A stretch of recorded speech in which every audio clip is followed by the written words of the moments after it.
Well, it's time to start the show. Welcome to the Portress Podcast. This is the Crystal Pears. Port Adelaide are playing Geelong at GMHBA Stadium in Geelong Sunday afternoon. This one is, another fizzer. Port Adelaide seeing the game out with a few rounds to go. We are into round 21. We've got a tough run with a couple of tough teams in Freo and Gold Coast. May get a win away against Carlton, but this one is going to be a tough one to watch. The teams are in, and we have another debutant. Jack Whitlock comes in. So this is the sixth debutant of the season. Jack Whitlock is a 200-centimetre Murray bushranger. He's been putting in some brilliant performances lately, so playing both forward and in the ruck. So he, really earned his spot through that. This gives me the John Butcher vibes of 2011. This is when the team is looking for any little slither of a win, and we found a upside in bringing another debutant, what we kind of look at as the little wins on the way to get through to the end of the season. So with Jack Whitlock, Lorenz and Marley Liddy in, we lose Lukosius. We lose Bergwijn now for the season. That is a real shock. Injured with his shoulder. He's done. He's now gone straight to the medical room. Logan Evans is also out for the game with illness. Let's look at the SANFL side. So we lose Dylan Williams, so he's out, and we also lose all the other players, those three other players that have come into the AFL side. Maggie's play on Saturday afternoon. That team is going to be a very, very young side. With that game, it's a special game for the SANFL because it's the Russell Ebert tribute match. It's played at Hisense Stadium in Richmond in West Adelaide, their home game, but it's also a very special game, obviously, by Russell Ebert having a foot in both camps with West Adelaide and Port Adelaide. Let's hope the boys are somehow competitive against the Westies. All right, guys, it's Crystal Pear predictions time, and I'm predicting that we could lose a big time again. Let's hope it's not a 100-point margin. 98 points last week. A couple of games where we've lost it by a big margin, so we really need to be competitive. I want a game where I'm able to sing us competitive despite potentially most likely losing. We want to see that. We just want to see them fight.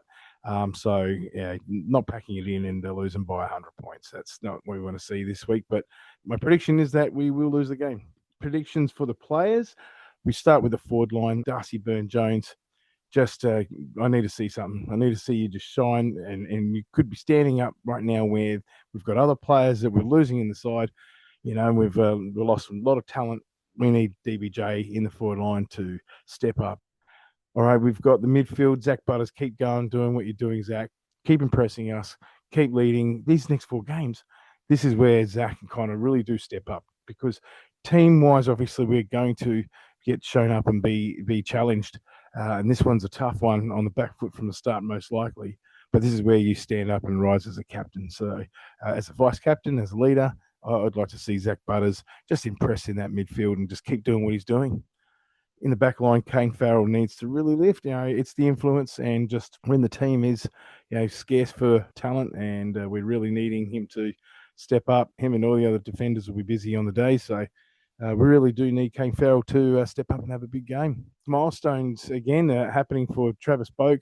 This time he is playing his 384th game, 200th game with DBJ. So they've played 200 games together. That's a nice little milestone as well. But for Boakey, this puts him outright seventh VFL AFL all-time players playing the game. So 384 games.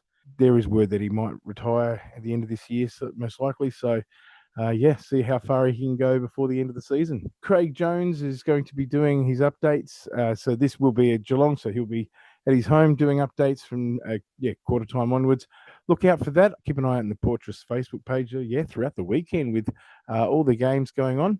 We have also She's Got the Power, a podcast that we're doing for the Port Adelaide AFLW team. She's Got the Power is with myself and Gavin Watson.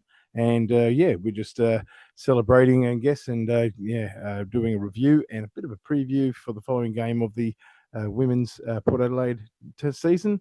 They play this Sunday against Collingwood over at Alberton. So keep an eye on that through the Port Adelaide socials that will be especially promoted through the Port Adelaide's app. All right, guys, thank you again for listening, and thank you again for watching. And until next time, go the power. There it is! It's